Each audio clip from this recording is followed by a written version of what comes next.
Welcome back, everyone. It's What's He On About time. It's episode 10. I'm your host, Charlie, and strap yourselves in because today we're reviewing the Border Gavaskar Trophy. What a brilliant series that was. We're going to have a look at maybe if Zak Crawley doesn't quite perform in the summer, if he gets dropped, who's the next one? And then we're going to round things up with who's going to be the ICC Cricketer of the Year. So that's all to come. As I said, strap yourselves in and just wait for the question to come, and hopefully it'll be answered of what is he on about?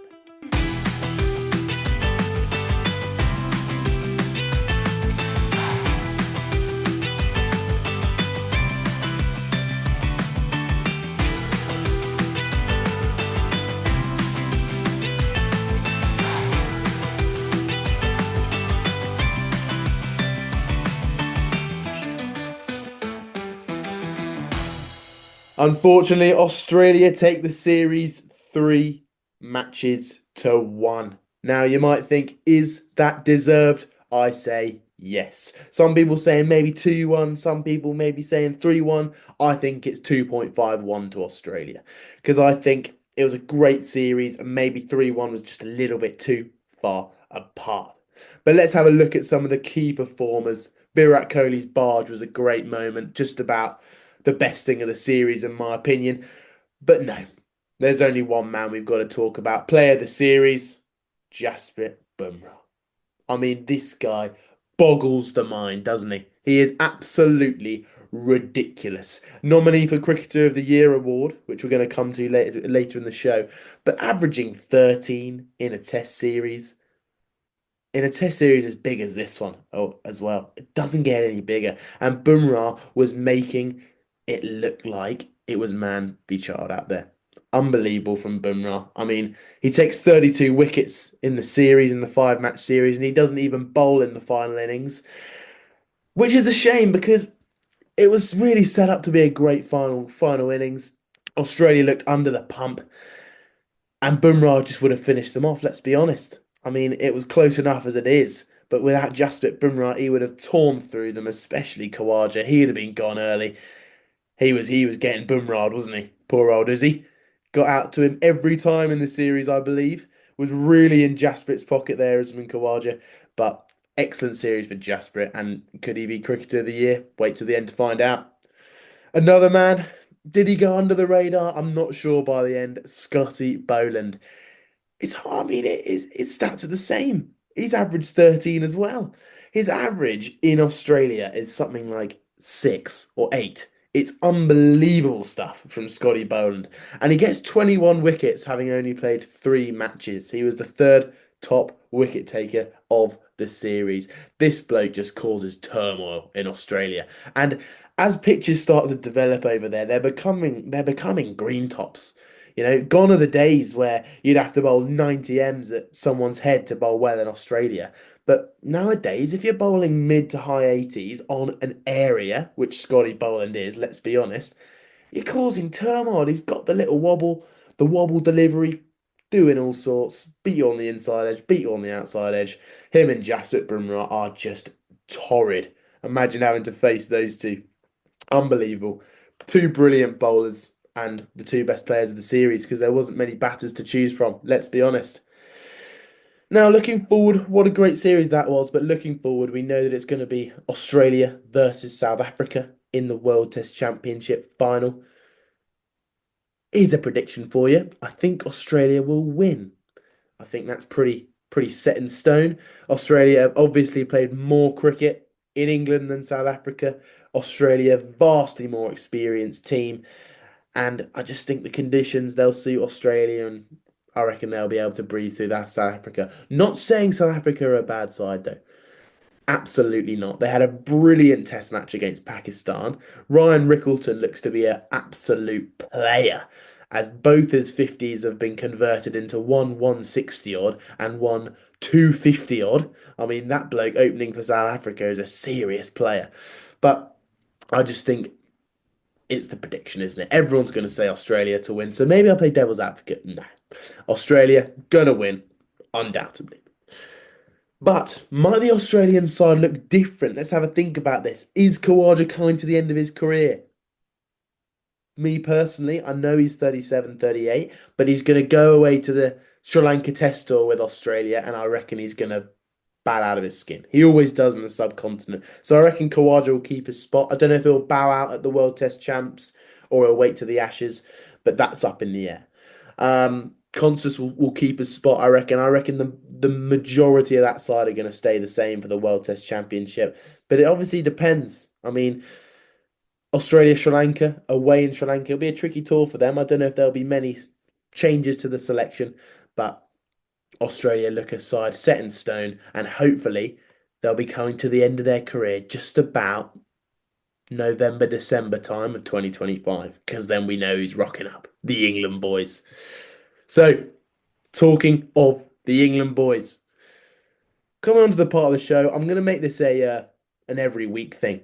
We're going to tackle something in the England test side every single week until the summer and beyond, maybe. So today's question, who is the next England test opener?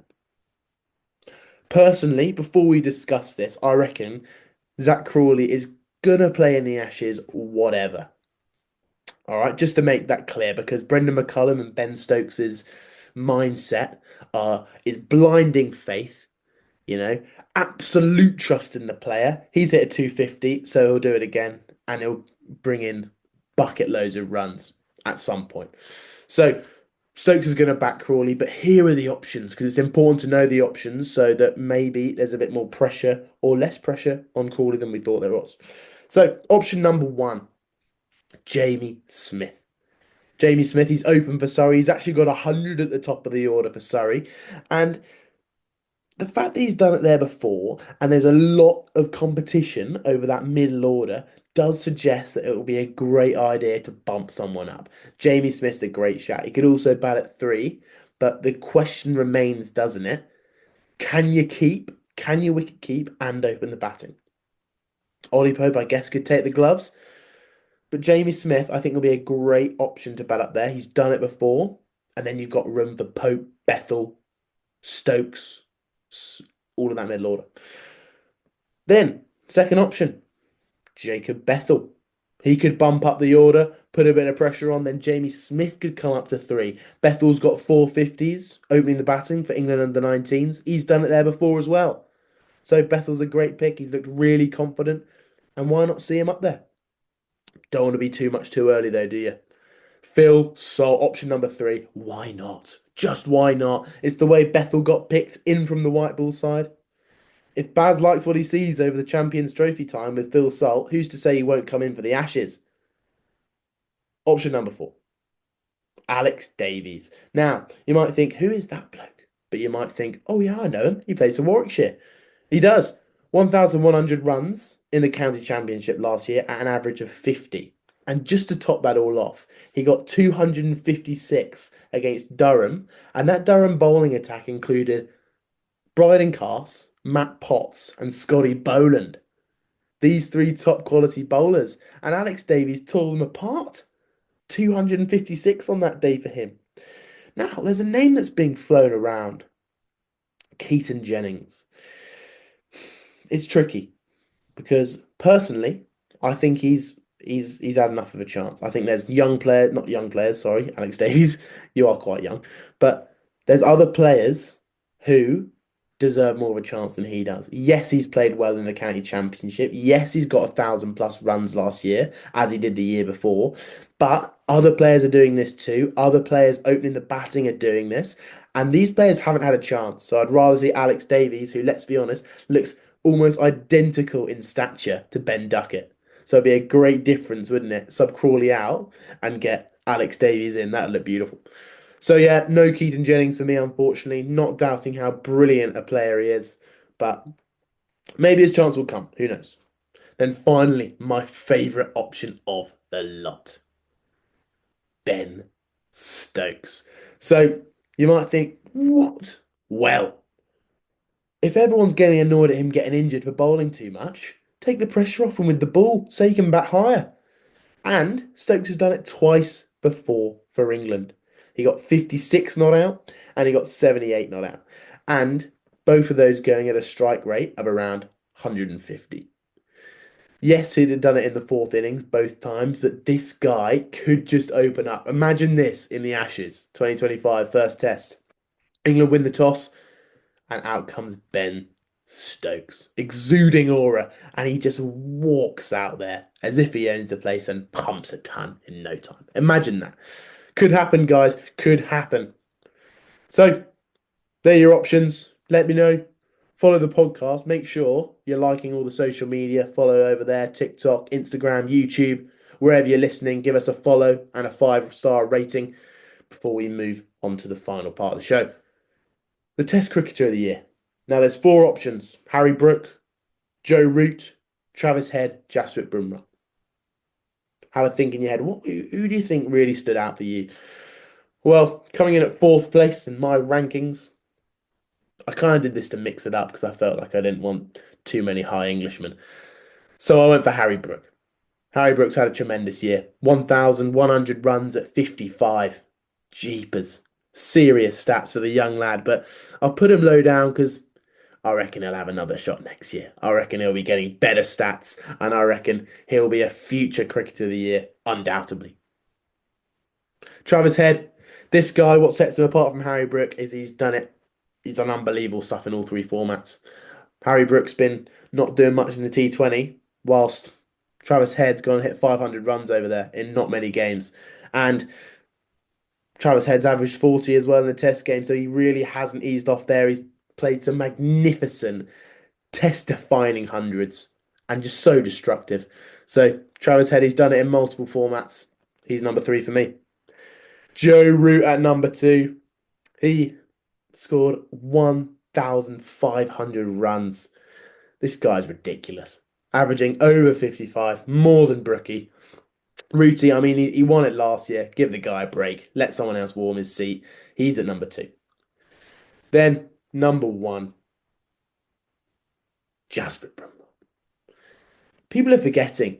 I know he averaged 13 in this Test series, all right, but he averaged 8 in the T20 World Cup. 8. And to top that off, he also averaged 10 in India's series against South Africa. This guy is monstrous, how good he is. I mean, it's just awkward, it's rapid, it's consistent, and it's just on the spot every time. This guy looks so dangerous, and I reckon people are going to be talking about 2025 Bumrah for years to come. People are going to talk about Test bowlers in the future and say, not quite 25 Bumrah, I tell you. That's what they're going to say. Just like they say 2019 Smith, 2021, 22 Joe Root, or still Joe Root, 25 Bumrah.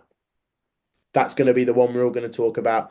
I really worry in this England Test series coming up. If he's fit, he will storm through the England lads, let alone if we give him some beautiful green tops like Australia did. So Bumrah's going to be dangerous in England. He's my Test Cricketer of the Year. Let me know who yours is. Go and follow all the social media accounts and make sure to give us a rating on the podcast.